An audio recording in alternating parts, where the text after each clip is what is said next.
Hello, listeners. Welcome to Marie Lives the Horror. This is episode 34 of the series of True Paranormal Ghost Stories. In tonight's episode, a group of roommates connect and share experiences of something paranormal in their apartment. Two sisters have a traumatic and mysterious event with an unknown figure. And a small family experiences an intelligent, physical presence in their home that leaves them terrified but intrigued. Tonight, I also have the honor of sharing the following stories alongside a fellow narrator, Silver Threads. Please stop by his awesome channel and check out his content at the end of the episode. A link to his channel will be down in the description below.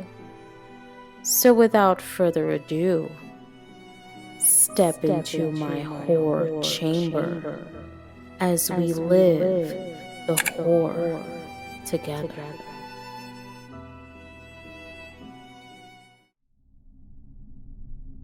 The story starts when I moved into an apartment in Ireland around a year ago. To introduce myself, I have lived in around 8 houses in my entire life and have been living in different parts of the world in the last 3 years and did not have any encounters with the paranormal till last year and hence was a non-believer. I have also been raised in a modern and a science-inclined family. Therefore, throughout my life, I chose to view ghost encounters as a side effect of psychological disorders. And now, going ahead with the events that followed. I moved in with 3 of my friends into this apartment, which is located in one of the best areas of Dublin last year. Whatever I am writing are plain facts, and not even a single thing has been twisted to make for a gossip. Initial signs.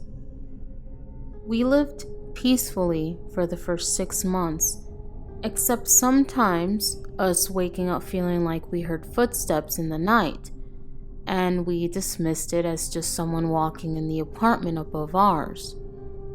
We also noticed some of our food or other items used to go missing, causing a little confusion among us. I dismiss this as a part of sharing an apartment from prior experience. I shared a room with a friend, S, and we had 2 other guys, A and Z, in single rooms. Our flatmate, A and C, used to go to office while S and me were still job hunting. In the morning, if the other bathroom was occupied, Z used to enter our room for using the bathroom. At times, it happened with me that I saw Zoe enter the other room in the morning when I was half asleep, and when I confirmed with him, he denied that. I ignored it as it being my sleepy head and kept going on with my day-to-day life. Also through social connections, we had one person who was extremely weird, entered our house and stayed over despite giving the most negative vibes I have ever received in my life. He also was looking at a passport-sized photo from his 20s and kept staring at it, only to leave it behind when we asked him to go away the next day.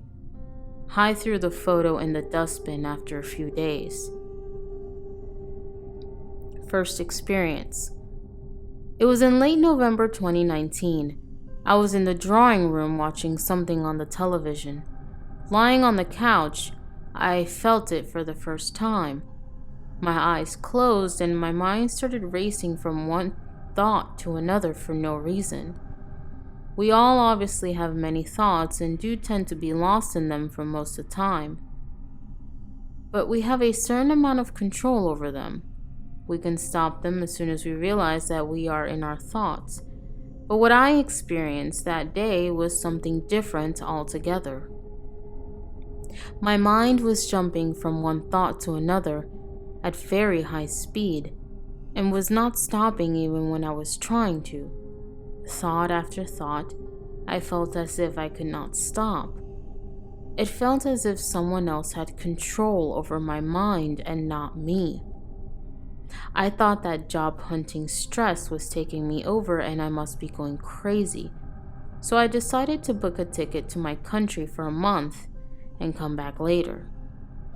I went back happily and chose to not share it with anyone else. But things changed quickly when I came back. As soon as I stepped inside, my roommate S said, "You won't believe what happened when you were gone." He pointed to the same couch and said that he passed out on that couch one day and he felt as if he had no control over his body and that he did not discuss it with anyone. But then, the very next day, our other friend slept on the couch and said he is never going to stay over in our apartment after that. This was the first time I realized that there could be something different going on that I had never anticipated. The resistance to change displayed by the energy. Things went okay for the next few months, and then COVID hit the world, and the three of us left for our country, except for Z, who called his friends and lived in the house. Me and S had found jobs by this time and were working from home from our countries. Over a call, Z had informed us that he did not want to live in this house any longer.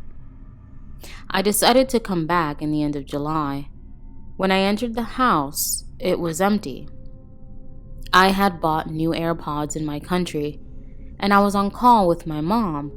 When I stepped into the living room, I kept my luggage, and as soon as I sat down on the couch, the call disconnected, and my AirPods stopped working, and I had to literally reset them again and again to finally make them work.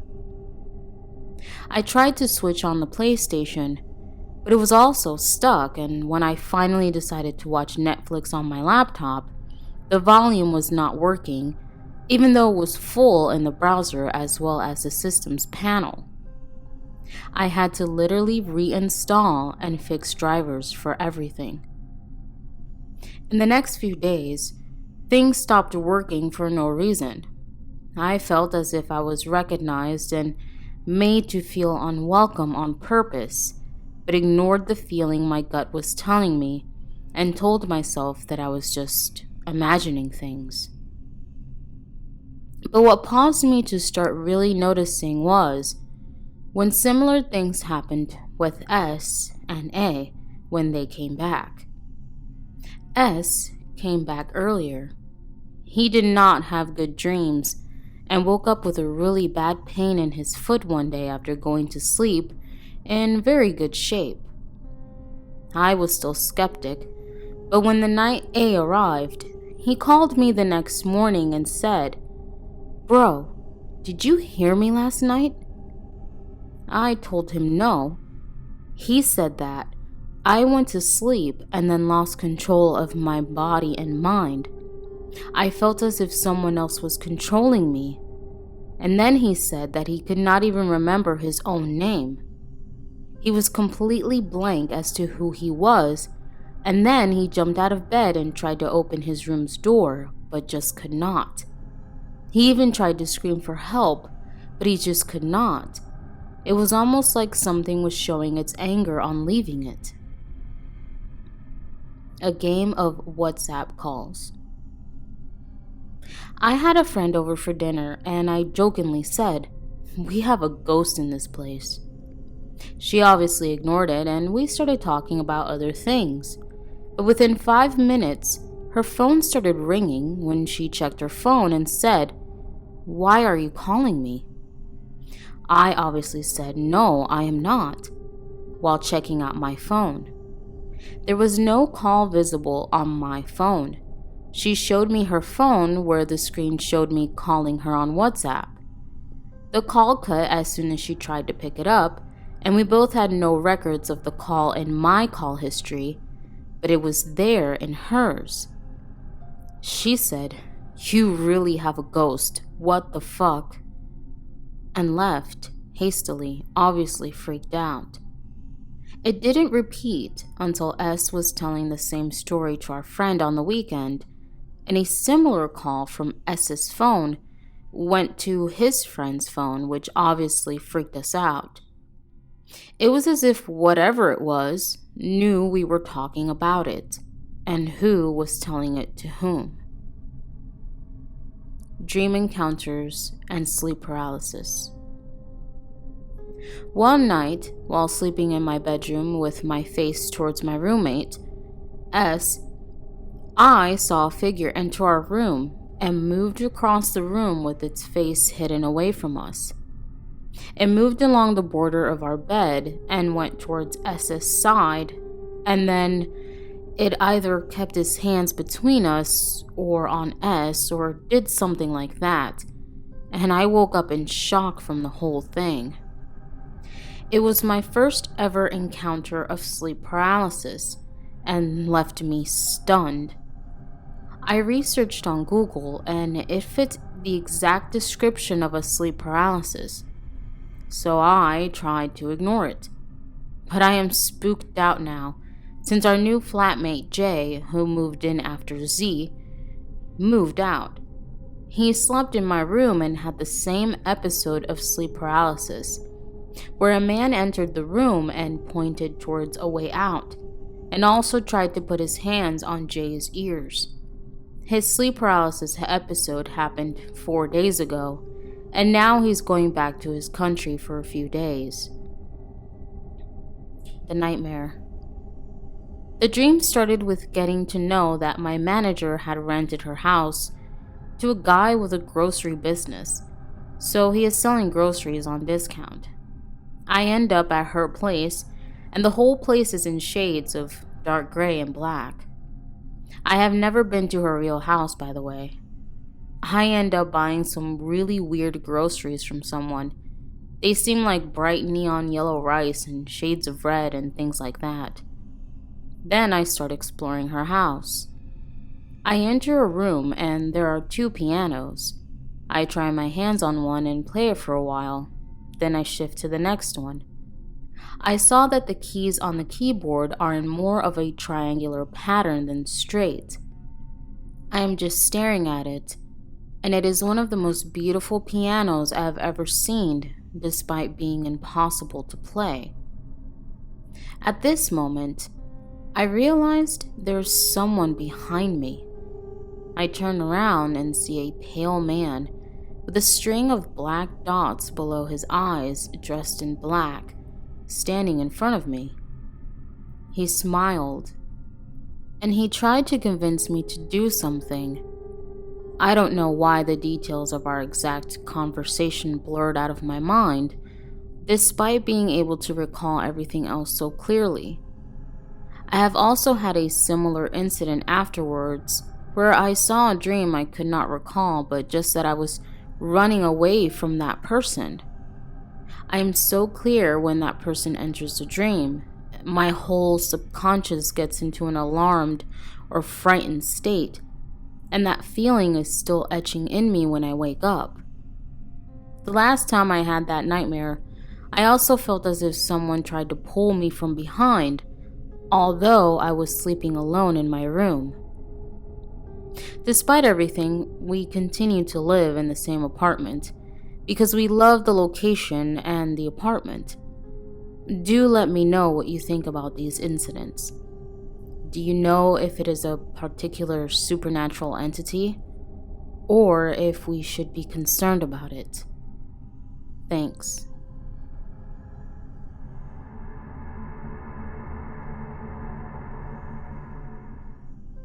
When I was about 15 years old, 10 years ago, I went on a trip to South Korea with my mother to go visit my homeland and my mom's side of the family. I have never been to Korea, let alone anywhere outside of the United States, so I didn't know what to expect.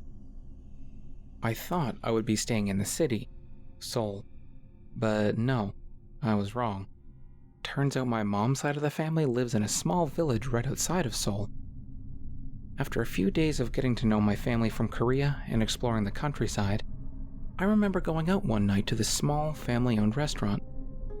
I think this was the only restaurant around. And I will never forget that night, ever. I mean, the place itself looked scary. As soon as I walked in, I felt uneasy. The walls were run down, lights down the hallways were flickering. Cliché, I know. And no one other than me, my mom, and her 2 sisters were there. Not to mention the people that owned the place looked sketchy. After I had finished my meal, I went to the restroom. As I walked down this terrifying hallway, I noticed a shadowy black figure move across one of the reserved rooms. My heart dropped, but I didn't see enough to get scared and run back to my mom until after I got out of the bathroom. I see something move again, but this time I get a better glimpse of it. And I swear to you, this thing had long hair and her black robe on. I ran back to my mom explaining what I saw, and they all laughed, until the owner overheard and interrupted by confirming that there's been a lot of paranormal stuff going on. I knew right away what I saw had to be a ghost, because no one else was there other than us and the 2 workers there at the time, which by the way were all together. Now that wasn't the scary part of the story. It was later that night, before I was about to go to bed, I decided to watch some TV. As I was flipping through the channels, I remember it kind of paused for a second, almost glitching, and then next thing you know, I see a ghost pop up on the screen. I got so scared I threw the remote and hid underneath my blanket and then dipped out of the room into my mom's bed with the blanket covering my head. This all happened so fast because I was so terrified. Like, why did a ghost just pop up on the screen and scare the fuck out of me? No sound at all. Maybe it was a coincidence. A scene from a horror movie, but I don't know. The ghost looked at me in the eyes. I didn't see the ghost's face from the restaurant, but I can guarantee you that thing I saw on the TV that night could have been that ghost.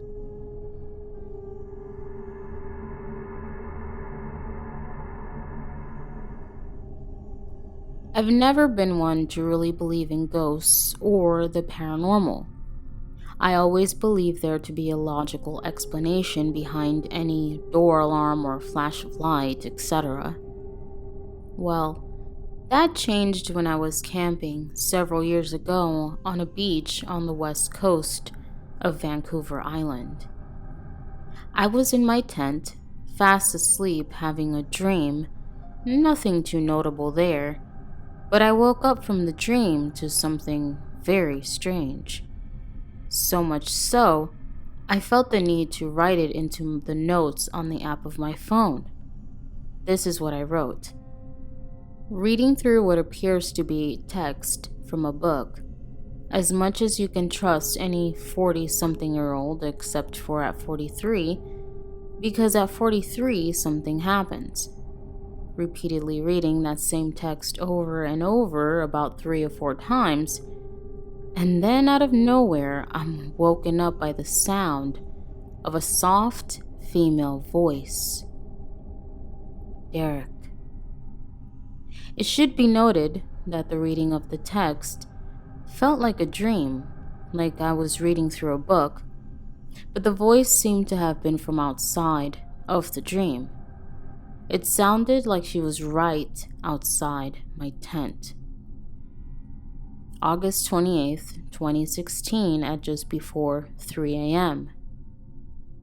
Now, for years, I didn't think any more of this event, until just recently I picked up a book called The Haunting of Vancouver Island, and I found a chapter on a beach just around the corner from where I was camping.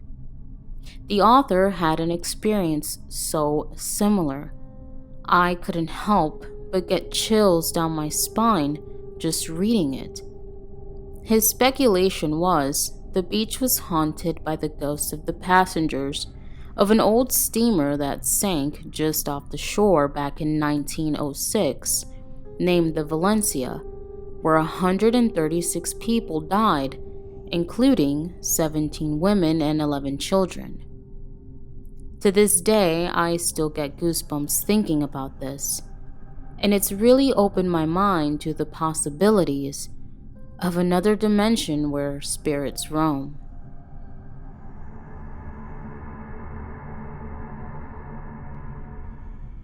My uncle came to the United States from Central America in the mid-1980s and set up a lucrative medical practice on the Mississippi Gulf Coast.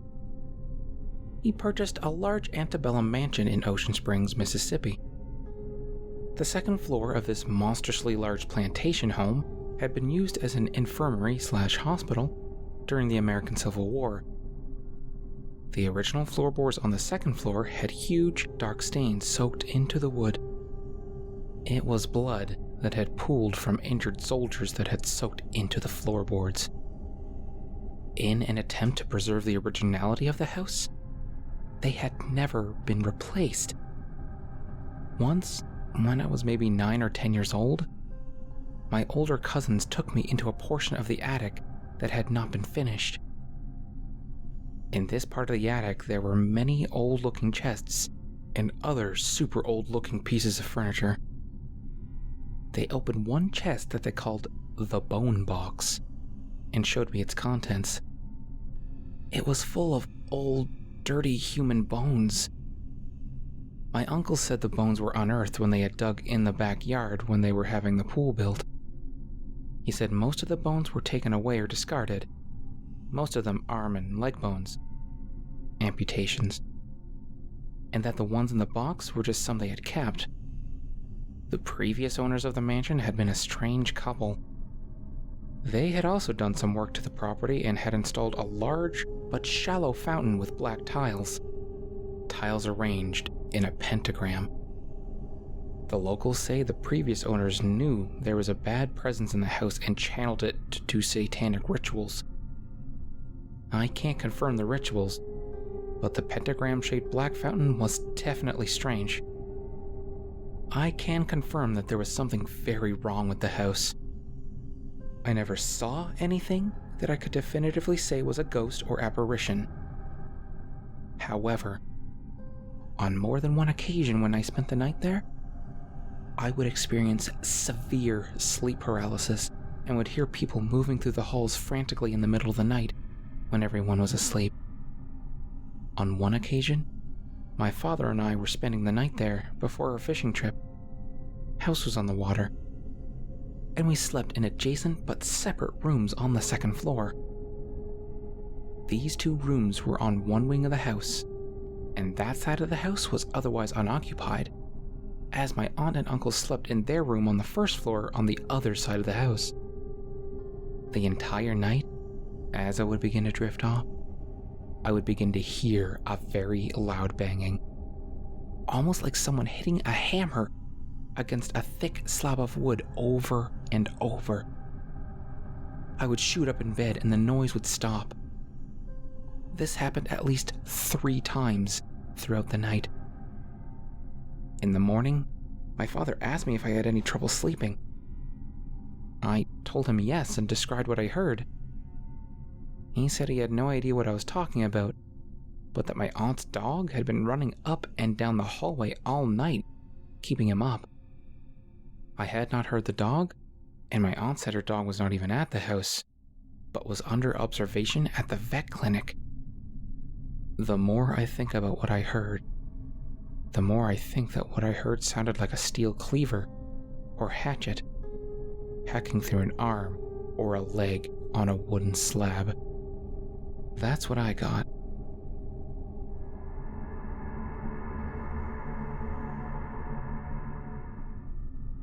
Okay. True scary story. So I'm on a ghost hunting team.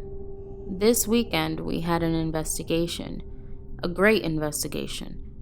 We got lots of EVP, one heavy breathing behind me episode, and my internal ghost meter, chicken legs, went off, as well as sightings on the SLS camera, to include finding a mirror that was acting as a portal that we removed from the homeowner's home per her request.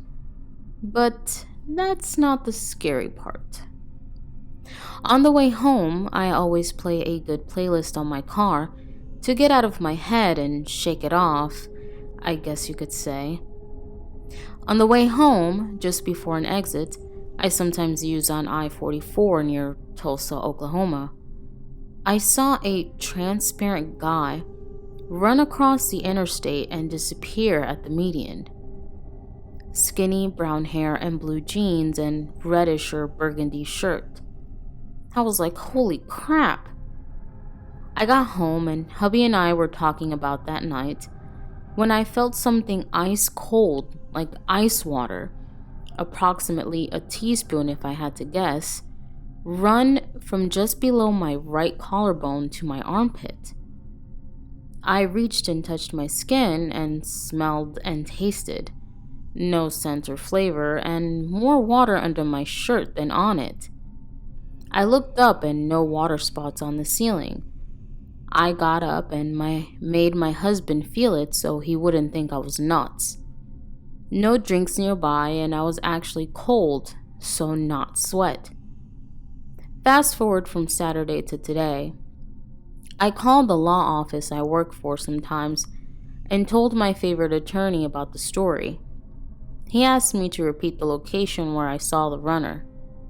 I told him, and he said he once represented a family who lost a son who attempted to run across the highway and didn't make it.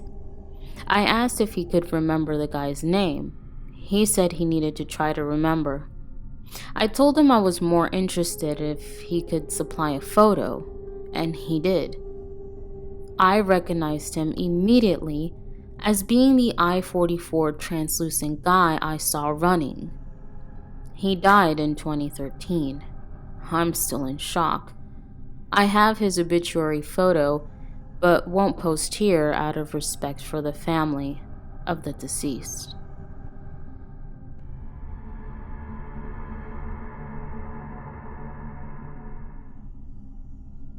This was a few years ago now. It was the middle of summer at 2:30 or so a.m. Me and my sister were driving home and stopped at 7-Eleven at the corner, just a few hundred feet from our subdivision. I was getting candy for her when I looked over in the corner of the parking lot, and there was a girl as described in the title. She had messy, uncombed hair with leaves and twigs in it. There's a small set of woods behind the 7-Eleven. She was in her early 20s. She was crouched like a baseball catcher hugging this weird leather satchel, and when I took a few steps towards her to see if she was okay, her head sprung up and locked onto me. I remember being terrified as she walked really quickly out of the darkness and right at me. I got back in the car really quick and locked the doors. She kept walking towards the car, but instead of going to the window, she walked around to the front of the car and stared right at us, all the while hugging that weird leather satchel that looked like it was from the turn of the 20th century. She also had a hospital gown on like I'd never seen before. It was a solid white, besides some dirt on it, like she may have been crawling through the woods. I remember she had no shoes or socks on either. She never said a word, or even made an expression, really. Maybe sadness or distress was all you could tell. We stared back at her for what felt like minutes, but realistically it was probably just 20 or so seconds tops, before my sister pulled out and drove down the road. We talked about her attire immediately after leaving, and decided we'd turn back and call the police if she was still there, assuming she was an escaped mental patient or something. We turned around quickly and drove back no more than 2 minutes later, but there wasn't a trace of her. I want to emphasize how quickly we turned around. It wasn't more than 2 minutes, and she was nowhere to be seen. We drove down each direction looking for her because it was just so bizarre to us. We wanted to help her, thinking at the time she must have had mental issues and escaped the hospital or something. There were a few problems with our theory, though, when we actually got to thinking about it. There aren't any mental hospitals anywhere near where we live, nor regular hospitals. Second, and most important, to me anyway, she had a solid white, very old-looking medical gown and was hugging this really odd leather satchel. Something like I'd never seen before. It looked like something straight from the early 1900s. I remember fixating on that bag when she stood in front of her car. It looked so out of place, and so did her gown. It had no pattern, just dirty marks on it. I don't know what this could have been. It's the scariest thing I've ever experienced. I keep thinking I should call the cops to report this, in case a woman that matches her description is missing in my area, or maybe she was sex trafficked and escaped or something. But why wouldn't she just ask for help if that was the case? She certainly didn't act like someone looking for help. This is the reason I started to believe 100% in the paranormal. It still just makes my skin crawl every time I pass that 7-Eleven or go into it. That's all I can think about, especially if I pass it late at night. It still gives my whole body chills. Sorry if I repeated myself a lot or got on rambling. It's just a life-changing experience for me, and I get all out of whack when thinking about it. Does anybody have a logical explanation of this? The pairing of the old all-white medical gown with the brown leather satchel makes me struggle so hard as to where she could have come from, other than something like a mental hospital or being kidnapped and escaped. Maybe somehow she had the bag to try and use it to identify who kidnapped her or something. I don't know. My mind struggles trying to find a reasonable explanation as to what the hell she was. It still sometimes feels like a figment of my imagination, but me and my sister both experienced it, and we get so creeped out whenever anyone brings it up. Maybe she somehow fell through time or something. I don't know, it's just the most bizarre thing in my life. God, I get so scared thinking back to when she started making a beeline right at me, and walking out from the dark coming straight for me, just to see she was in a hospital gown holding that creepy-ass bag. Ugh, so fucking weird. So goddamn scary. It's the weirdest thing I ever experienced, and I'm still looking into it to try and find out what the hell it was. When I go to that 7-Eleven, it always freaks me out. All I do is stare at that corner of the parking lot that she was crouched down in. I always feel like she'll be there, but never is. One of the main things I think can be attributed to it is that there is an old, early 1800s house that's directly across the street from where she showed up. Maybe instead of a hospital gown, it was an old-style nightgown. It was so real I worry about the girl all the time. I fear if she wasn't a ghost, she was being sex trafficked or escaped from a kidnapper or something. But that doesn't explain why she never tried to get any help from us.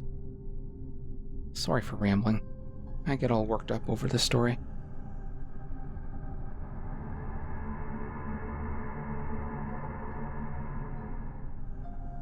My oldest son began complaining to me that our hallway bathroom door kept opening on its own, and his little brother would corroborate this as well.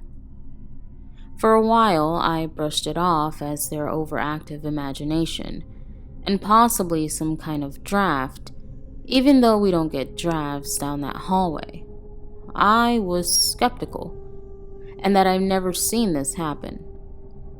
One afternoon, while I was in our backyard having a smoke break, I don't smoke inside, my oldest came running and barged through the door to the backyard, almost breaking it, with his little brother following, looking terrified. They complained the door was opening and closing slowly and that the area around the door felt weird. I've experienced paranormal events before, but I always approach every situation as a skeptic, because most of the time there's a logical explanation for an event that is happening, but sometimes not. I told the boys to go back inside, that their imaginations are running wild, and that it's fine and I'll be right behind them. They refused to go back inside. So I got up to debunk this whole situation to calm them. When I walked down the hallway, I could feel the unmistakable feel of static electricity throughout the entire hall, and it was cold, very unusually cold. But I turned on the bathroom lights and opened and closed the door and said, "See, everything is fine. Come on, boys, let's go back to the living room." And right then, the door opened right in front of my face. The feel of static energy became stronger and the air grew colder. But rather than being scared, I was fascinated and excited. Jokingly looking towards the door, I said, "Okay, if you're real, close the door." The door closed slowly. I was like, okay, that's weird, but still skeptical. I said, "All right, open the door." The door opened. I pulled out my iPhone as I have an EMF app on it. I opened the app and it was reading very high, over 200 with the electromagnetic energy. I was stunned, but excited, and a little scared at this point. But I was still skeptical, thinking maybe there's a power surge in the house, but it didn't explain the drop in temperature. Finally, in my last attempt to communicate and or debunk, I said towards the bathroom, "If you're really here, turn off the light switch."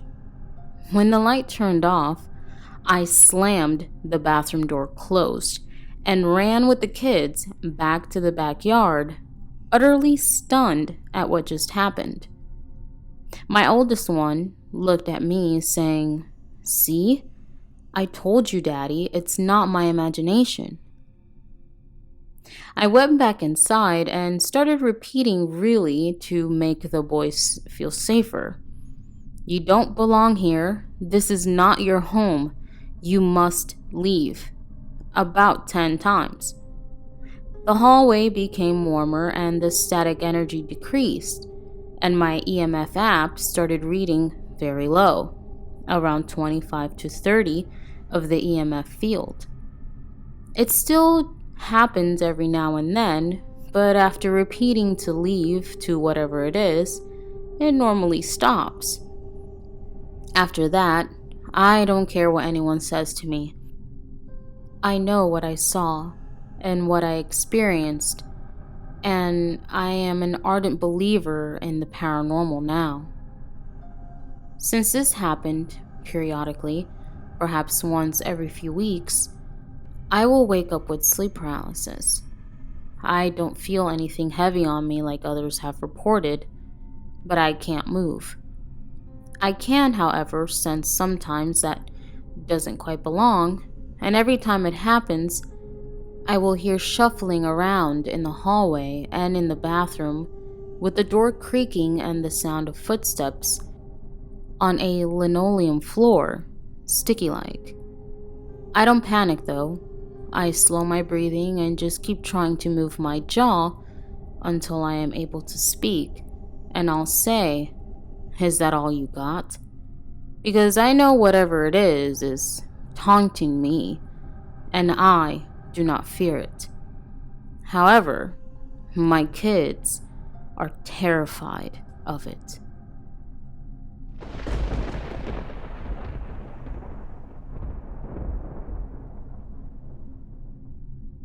Hello, listeners. Thanks for listening to tonight's episode of True Paranormal Ghost Stories as you live the horror with me. I would like to give thanks to my special guest, Silver Threads, for working with me on this episode. Stop by and check out his awesome channel and enjoy some great creepypastas, no sleep and 2 cents horror storytelling, and definitely show some support and subscribe while you're there. A link to his channel is down in the description below. If you have a true ghost story that you would like for me to narrate in a future episode, send your story over to my email.